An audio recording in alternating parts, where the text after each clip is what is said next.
the Facebook, the MySpace, YouTube, Twitter, Eventful, Reverse Nation, friend, fan, just happen to follow us on any of those places. Keep up with what we're doing, what we're talking about, and segments of the show. Yeah, coming up in the show, we're going to talk with Jason P. Hunt, resident, a huge nerd. In fact, we kind of he brought in Rena and we stole him. We stole her from him. We did not steal Rena from. We stole Jason. her from him. We'll play the tape back if we have to. She said, "If you ever need anybody, hey," right in front of him. Right, yeah, it was right. It's like really, like she couldn't even have the courtesy to go, "Hey, Jason, why don't you go?" Hey. Go start the car, Jason. Yeah. And then she's like, shake the twig for a minute. Hey, I got to guys. talk to these boys. Hey, guys. No, she's doing both. She's doing double duty. She's doing us and him all at the same time. Yeah. Well, not doing him. Doing Comic Con Carne. Comic Con Carne. She's the co-host of Comic Con Carne. She's also one of the co-hosts of the Big Dumb Fun Show. And so he's going to come back by because he's very excited because as a nerd would be, Comic-Con, Kansas City's own Comic-Con, which we have a couple. We have the Rockin' Comic-Con that Jim Kilroy puts on. He puts on that's more of a like a concert with comic stuff surrounding it, and then we have Planet Comic-Con, which is over at the Overland Park Convention Center, the International Trade Center. I don't know where it's going to be this year exactly.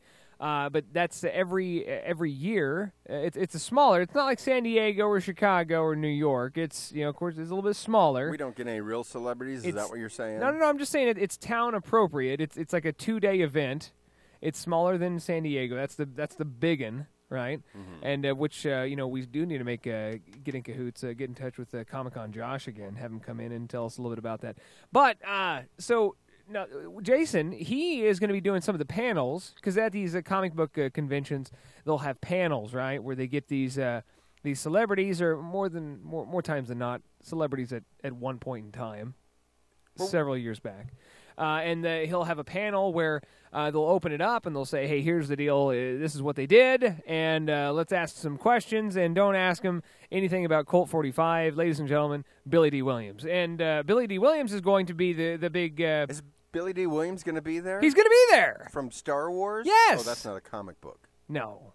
But there was plenty of comic books. It's not all about comic books anymore. It's just about, generic science fiction. Billy D. Williams going to be there. He's going to be on the panel. And a reunion from the entire cast of the Buck Rogers saga, of which... Even the guy that went beady, beady, beady. You can only hope. I have no idea. That was Mel Blanc. He's dead. Mel beady, beady, beady, beady. Yeah, the guy that did the Mel voice. Mel Blanc did Tweaky? He did the voice for Twiggy. Now, there was a guy that actually in the costume that did Twiggy, a midget. That kind of like a Darth Vader type thing. Yeah. Right, same guy from Wizard of Oz, Billy Barty. It would have been a totally different movie. I can go beady, beady, beady. Oh, beady! All I care is Aaron Gray's going to be here. And just, Now, who's Aaron Gray? She's from Buck Rogers. Yeah, but she's got to be 60 by now. I don't care. She actually is gray. Yeah, she is gray. Like, I'm Aaron Gray, too. Yeah, I'm 40 plus by now, so we both got older. I'm Earl Gray. Hey, there's nothing wrong with a woman on a fixed income. Just as long as you're fixing to get a piece of it.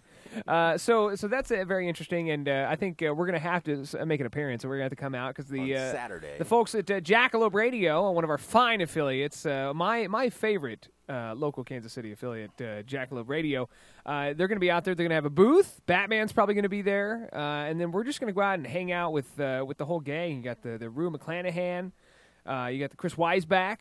And of course Todd Sheets that are all part of Night Watch. Todd Sheets is going to be there? Todd Sheets is going to be there. Well, I don't know if we should say it's Todd Sheets, but I'll say it. There will be a Batman with a goatee. With really long hair. And maybe he puts it in a bun. I don't know. I don't know if he puts it in like a librarian bun. He tucks it into his tights there. But but that's another story. But they'll be out there, and so we'll be at their booth. You went last year. I did. I went out there. Get to go. I ran into Comic-Con Josh. I went out, and there were so many cool costumes there, and so many fat Leias. Like, it was one of those things.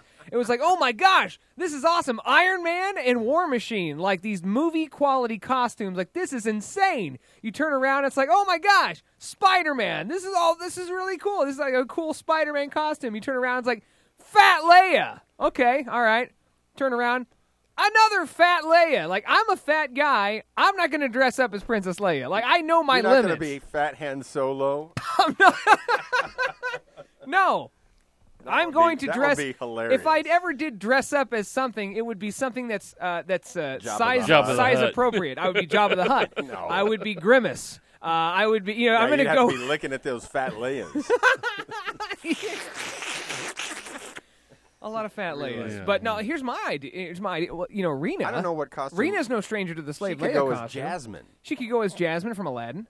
What that has to do with like comic books and one, it doesn't matter. People just dress up, and sometimes they don't dress up as anything. They're dressed up as something. Sometimes they show up in like Spider-Man pajamas. Now, here's the one thing that I noticed from the St. Patrick's Day parade is that a lot of folks are out there wearing the morph suits. Have you seen that? Mighty Morphin Power Rangers? No, these are full body, including the face, skin tight, like suits. They look like kind of like a Spider-Man suit. They're just like they're super skin but they're tight. like a jumpsuit. It's like a jumpsuit. Zip up and they zip up. It covers your head too, and they're just running around like they're on a green screen. Like they're just running around. Were the suits green? Yeah. Okay, well that would at least make sense because Yeah. if the ones I've seen like that are yellow. Well, yeah, they have all different colors. You can get them for like $50 at the Party Warehouse. How great would it be if I'm running around in this thing? Like, oh my God, who's the guy in the 2X neoprene morph suit? Just don't wear an orange one, or people will think you're the Great Pumpkin. Yeah, does it have to be skin tight? It's got to be skin tight. I didn't know he was Catholic. It's got to be skin tight. So, but we will talk with Jason. We'll have a lot of fun with him a little bit later during the show. Somebody who's probably not a stranger to the Princess Leia outfit, Violet Sin, going to be checking in with us tonight. She was at the last couple of weeks or like week and a half or so. She's a part of this South by Southwest, which is kind of it was in Austin, Texas this year. I don't know if it's always in Austin. Yeah, it's always in Austin. They've just made this thing, and it's just kind of a hodgepodge of different stuff, like a hodgepodge. There's a huge amount of local Kansas City bands repping at the South by Southwest. They unveil product stuff. I know Red Bull did some big unveiling. Now they have a whole section dedicated to comedy and underground comedy and improv. And South by Southwest is just one of those huge events that is happening, getting bigger and bigger year after year. But she was there, and she's going to give us the who's who. The Useless Next coming up next. I wrote her a love song. She wasn't impressed.